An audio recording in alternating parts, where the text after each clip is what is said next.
Hola, buenas tardes o días, depende de cuándo estés viendo el video. Les estoy grabando esta clase ya que el sábado pasado tuvimos algunas complicaciones con la transmisión, se trabó la aplicación y otras cosas que fallaron.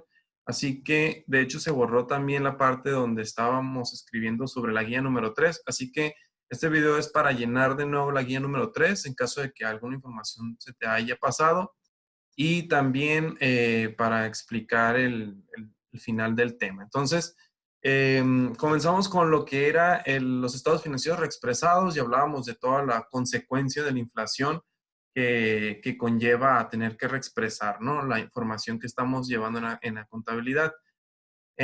Para comenzar, hablábamos que existen dos métodos que sirven para reexpresar los estados financieros y los llamamos de la siguiente manera. El primero es el método de ajuste al costo mm, histórico por cambio en los niveles de precios. Y el segundo que tenemos aquí, que vamos a estar manejando también, le vamos a llamar, es el método de actualización de costos específicos.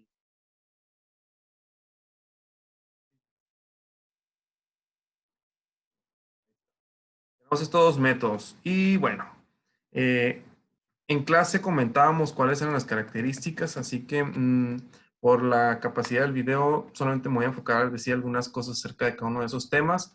Primero hablamos que el método de ajuste de costos al costo histórico no viola el principio contable que hablábamos acerca de que existen de los 10 principios contables que veíamos al principio. Este no viola el principio sobre el registro histórico, donde se evalúan los precios de los activos o de los pasivos según el precio en el día en que se haya pactado. No ajusta y habla acercamente de por qué. Yo te invito a que leas los párrafos para que tengas toda la información y comprendas un poquito acerca de eso. Por otro lado, el método de actualización de costos específicos y se aleja del principio de costo histórico original y pretende presentar costos actualizados. Es una idea diferente, también propuesta dentro del tema de reexpresión de estados financieros y es válido aun cuando pasa por otro método, ¿no? Aquí voy a cambiarle ese método. Y bueno, vamos a ver los dos métodos, así que es importante considerarlo, ¿no? Para el tema. Seguíamos en esto, la contabilidad inflacionaria a nivel internacional. Esto fue un poquito de plática acerca de cómo se ve a nivel internacional la inflación y la reexpresión de estados financieros. Hay 4 puntos donde decía que la inflación. Número uno, la inflación galopante, también se le puede llamar hiperinflación y recordamos que es la inflación cuando llega del 100% en adelante, es decir, que tiene números muy, muy altos. Recuerden también que todo lo que subrayamos y marcamos en las guías con color también son preguntas de exámenes para que las recalquen ahí en sus propias notas. También recalcamos aquí que en Inglaterra y en países como Reino Unido han acogido el método de actualización de costos específicos, el segundo punto que hablábamos anteriormente. En Estados Unidos es el método de índices generales de precios, eh, poco parecido, ¿no? al anterior que hablábamos, pero aquí en México cualquiera de los dos métodos es viable, se puede usar dependiendo de la necesidad de la empresa, dependiendo de qué es lo que ocupe la empresa en particular. Hablaba también en este punto como paréntesis que este tema de reexpresión de estados financieros básicamente es para empresas grandes que lo ocupan, ya que uno como contribuyente es raro el momento en el que desea conocer los efectos de la inflación en su propia contabilidad. Es válido y se puede hacer, solamente tiene que usar alguno de estos dos métodos, pero es muy raro ver que contribuyentes como personas físicas, como arquitectos, licenciados, abogados, eh, todo este tipo de contribuyentes, ingenieros o artistas, estén preocupados por ver cuál ha sido el efecto certero de la inflación en su contabilidad o en su información financiera. Entonces, esto es más para el área de industrias. Bueno, hablando acerca de la reexpresión, el boletín B10 es el documento oficial que habla acerca de la reexpresión de estados financieros y sobre todo cómo es que se debe trabajar. Antes de iniciar esta parte, hablábamos un poco de historia. Aquí en el segundo párrafo, en la época actual, estando en nuestro país en un escenario de inflación anuales en un solo dígito durante los últimos años, escribíamos lo siguiente, que el Consejo Mexicano para la Investigación y Desarrollo de Normas de Información era AC como asociación civil. Esto entre paréntesis, vamos a ponerle que es la CINIF, ¿sí? Abreviado la CINIF, evaluó la vigencia del boletín 10, es decir, este instituto, la CINIF, es quien se encarga de evaluar y presentar y corroborar la información que el boletín B10 está trabajando, que repito, es el boletín que respalda y evalúa el tema de la reexpresión de estados financieros debido a la inflación. Entonces seguíamos leyendo estos capítulos y hablaba un poco del trabajo de la CINIF dentro del área contable, ¿no? Y por qué pasó esto de la inflación y por qué se tenía que, por algún lado, registrar los efectos, ¿no? Hablaba de que si, sobre todo, que si es irrelevante la información, como les decía anteriormente, no es necesario llevar reexpresión de estados financieros, pero si de una manera acumulativa, tenemos aquí, la inflación sí va golpeando a la empresa, sí es necesario que se estén registrando año con año los golpes de la inflación, ¿no? dentro de la empresa. Entonces depende de la necesidad de la propia empresa para hacer eso. Entonces, iniciamos con un pequeño antecedente del boletín, cómo es que se generó el boletín B10. Bueno, antes del boletín B10 existían otros boletines que dieron como origen y fuente a lo que hoy conocemos como el boletín B10. Y el primero fue el boletín B2.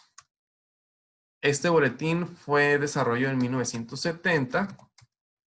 Vamos a ponerlo aquí, en 1970, dado que muchas empresas deseaban, vamos a escribir dos palabras que aprendimos el día de ayer, bueno, en la clase, deseaban crecer vía pasivos, y el monto del capital contable constituía una restricción al monto de empasivamiento o apalancamiento.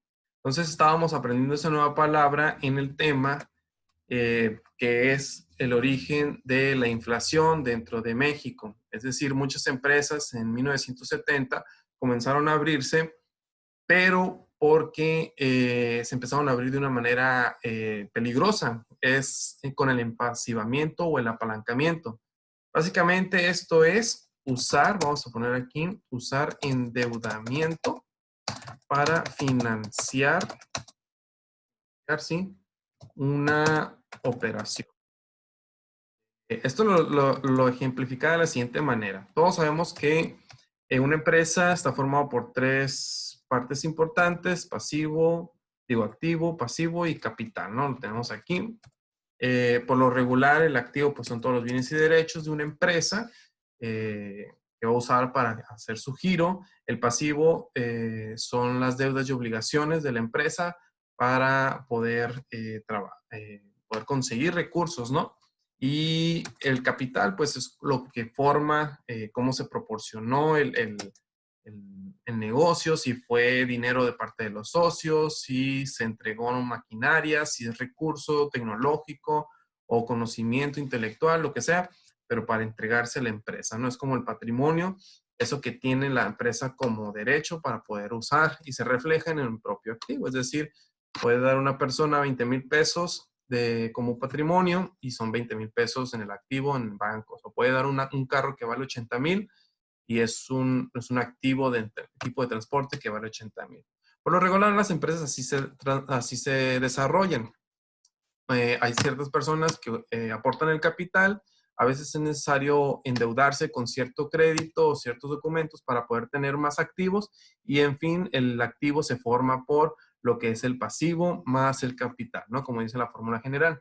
Pero acerca del tema del empacimiento y el apalancamiento, en los años de 1970 hubo muchas personas que empezaron a abrir sus propias empresas, pero de una manera muy peligrosa. Es decir, estaban abriendo empresas con empasivamiento o apalancamiento. ¿Cómo se ve eso con números? Simple y sencillamente es que todos sus activos estaban formados al revés, como es el primer ejemplo, ¿no? Sus pasivos eran altos, sus deudas y obligaciones eran altos contra un capital que era muy bajo. Es decir, su pasivo, en este caso aquí, forma 80% técnicamente, ¿no? A contrario del 20% que es el primer ejemplo. Es decir, habrían empresas con mucho endeudamiento y eso era peligroso porque ocasionaba una serie de riesgos para la empresa, ¿no? Es decir, iniciar un negocio con mucha deuda siempre es peligroso. Así que se dio cuenta eso el Consejo Mexicano en aquella época, en 1970, y entonces empezó a desarrollar medidas y técnicas para poder solventar estos problemas que se estaban dando. El empasivamiento de esta forma se ve técnicamente cuando abres una empresa, pero el pasivo es mucho más grande que el capital o es muy alto, ¿no? En relación a otras cuentas que debería de existir.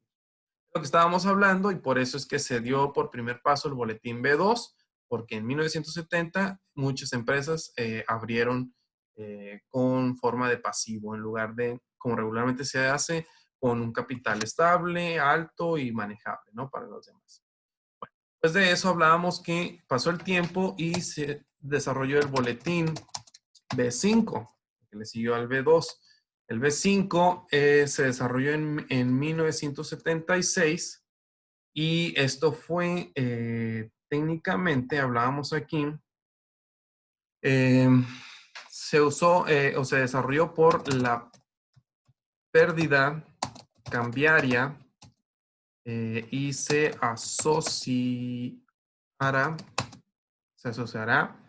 con algún activo fijo o inventario importado.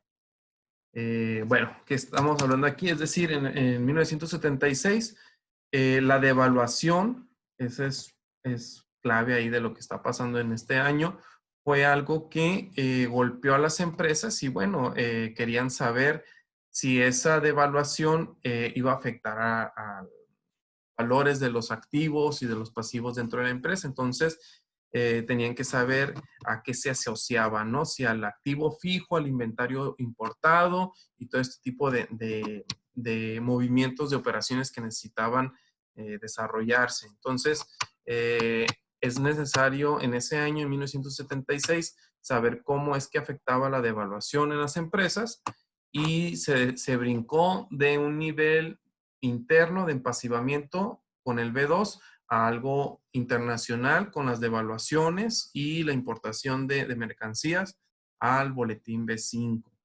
Después de ahí se desarrolló el boletín B7 y esto es un intento, así es como lo vamos a escribir, de afrontar la inflación en la información financiera y se expedió el boletín B7 en 1978, 2 años después, ¿no? Solamente duró 2 años el B5 y luego se desarrolló el B10. Esto era para discutir cuáles eran los efectos de la inflación en las operaciones financieras. Y sobre todo, como habla aquí en esta sección, había una pregunta en el aire, es decir, el efecto de inflación positivo, cuando es a favor de las empresas la inflación, ¿quién es el que gana o quién es el que debería favorecer dentro de la empresa? ¿Es el capital o es los resultados? Es decir, si aumenta la inflación o nos beneficia más bien. La pregunta es si la inflación beneficia a la empresa. ¿A dónde va a beneficiar? ¿Al capital contable, que es el patrimonio de la empresa, o va a desarrollar una ganancia en los resultados del ejercicio de ese año donde se está calculando la inflación? ¿Por qué se tiene que preguntar? ¿Por qué era algo que tenían que cuestionarse? Bueno, porque si aumenta el capital, entonces el patrimonio de la empresa va a aumentar y va a ser una empresa más rentable, más rica en sí por tener un capital más alto.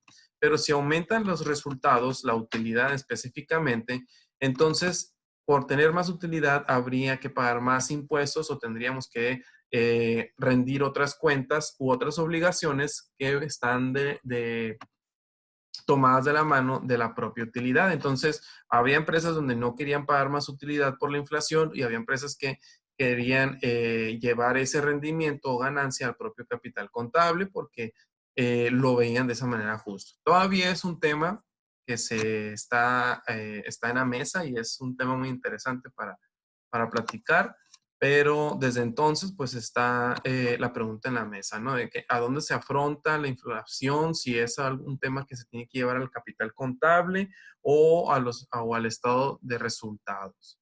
Para el tema, para nosotros, vamos a trabajar específicamente en esta sección del estado de resultados, pero es bueno conocer que también puede irse al propio patrimonio de la empresa, ¿no? Bueno, después de eso, después de que terminó una serie de años en el boletín B7 desde el 78, se desarrolló el boletín B10, ¿sí? Se desarrolló y, bueno, aquí hay toda una sección donde se expresa cómo es que se trabajó, ¿no? El boletín B10, otra vez con la CINIF, que concluyó que se señala en los párrafos anteriores que lo adecuado es mantener la norma relativa al reconocimiento de los efectos de la inflación. No obstante, se hizo necesario efectuar algunos cambios al anterior boletín B10 para adecuar las circunstancias actuales.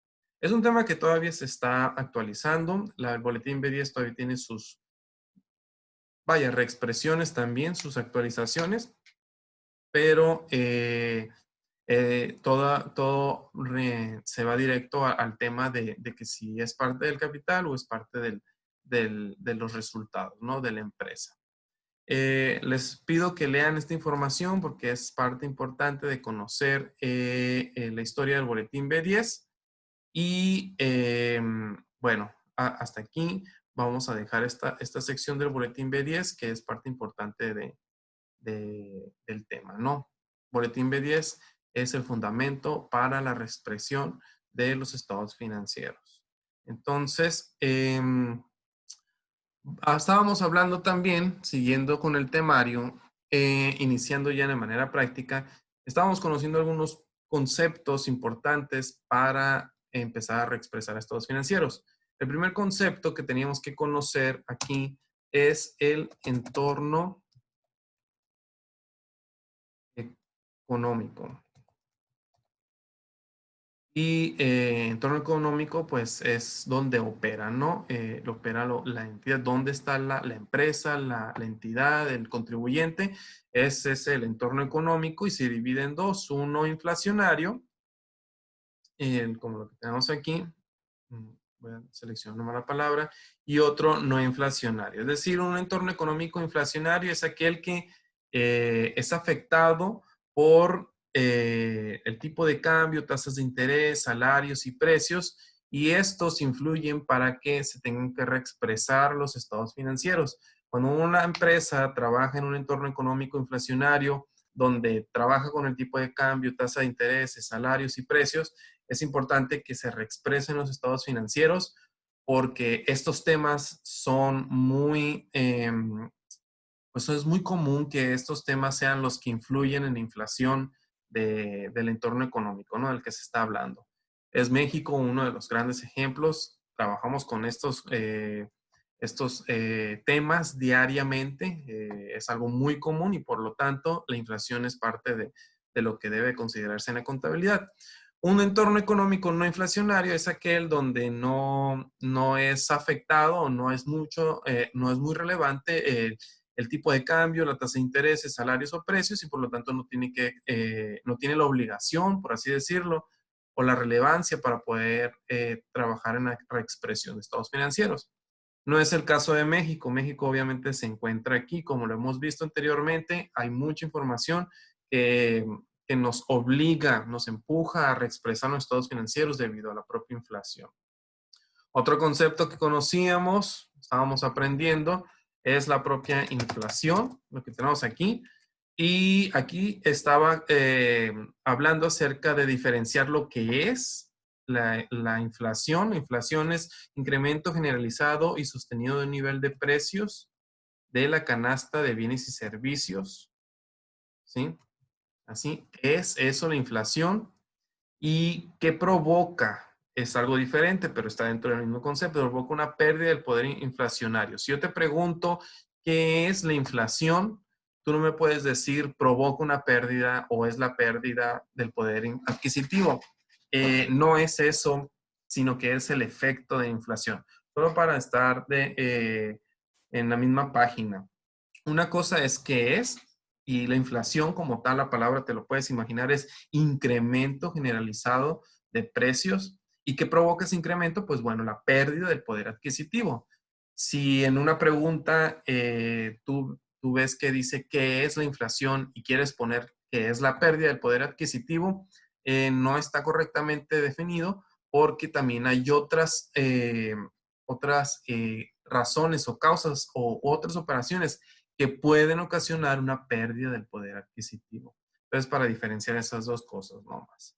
En cuanto a otro concepto, hablamos del índice de precios y esto lo conocíamos como un indicador económico que mide periódicamente el comportamiento de la inflación.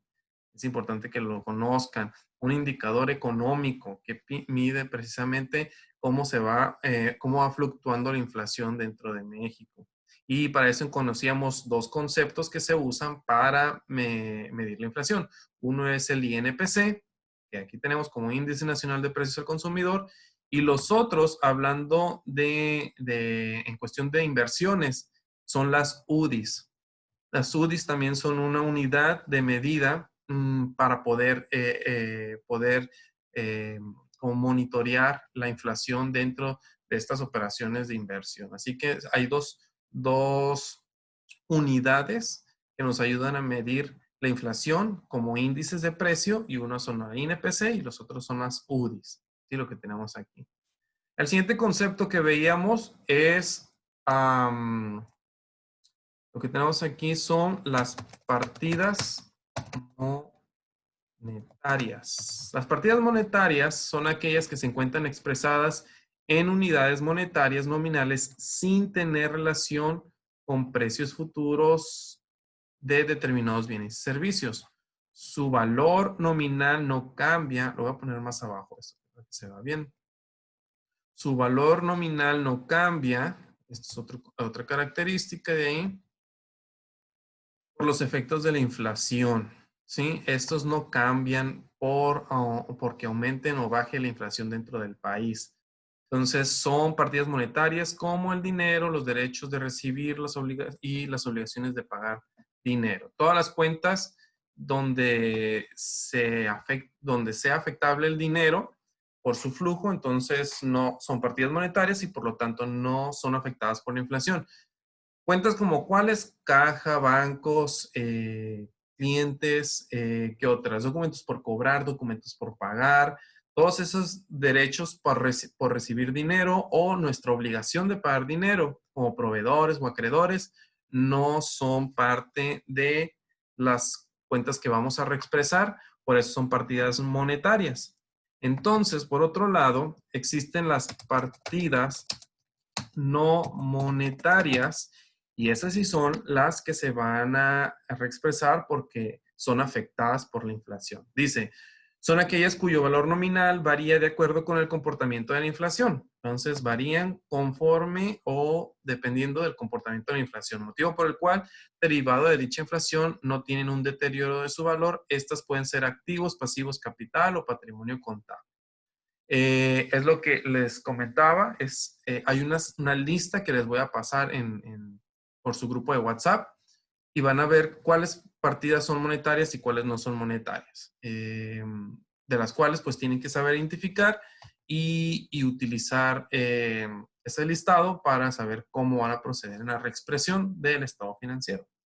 Es decir, en un estado financiero, como en una balanza de comprobación o en el balance general, ustedes tienen toda una serie de cuentas. Van a aprender nuevos nombres también, con los ejemplos de los ejercicios, pero tienen que saber cuáles son para reexpresarse y cuáles no. Por último, el último concepto que no llegamos a ver la semana pasada es la reexpresión. La reexpresión es el método a través del cual se reconocen los efectos de la inflación en los estados financieros básicos en su conjunto o en su caso en una partida en lo individual. Básicamente la reexpresión es eso, un método para reconocer cuál fue el efecto que tuvo la inflación dentro de nuestras finanzas. ¿Fue positivo? ¿Fue negativo? ¿Fue bueno? ¿Fue malo? Bueno, vamos a aprender a ver eso, ¿no? Pero es lo que tenemos hasta el momento. Esto es parte importante que lo remarquen ahí en sus notas para su próximo examen. Después de eso, tenemos otro punto que son el entorno inflacionario con lo que es el método integral, normas de reexpresión. Entonces, este punto que tenemos aquí nos explica también nuevos conceptos que vamos a estar manejando en lo que es la reexpresión de los estados financieros. Voy a detenerme aquí, voy a darle guardar para que no se me borre. La otra vez se cerró el programa y se borró todo. Pero les voy a compartir un segundo archivo. Permítanme.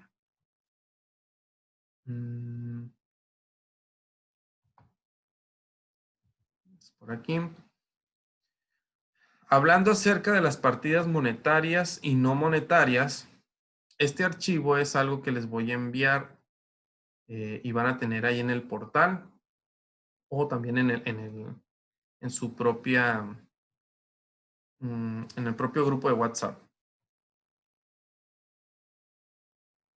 Aquí está.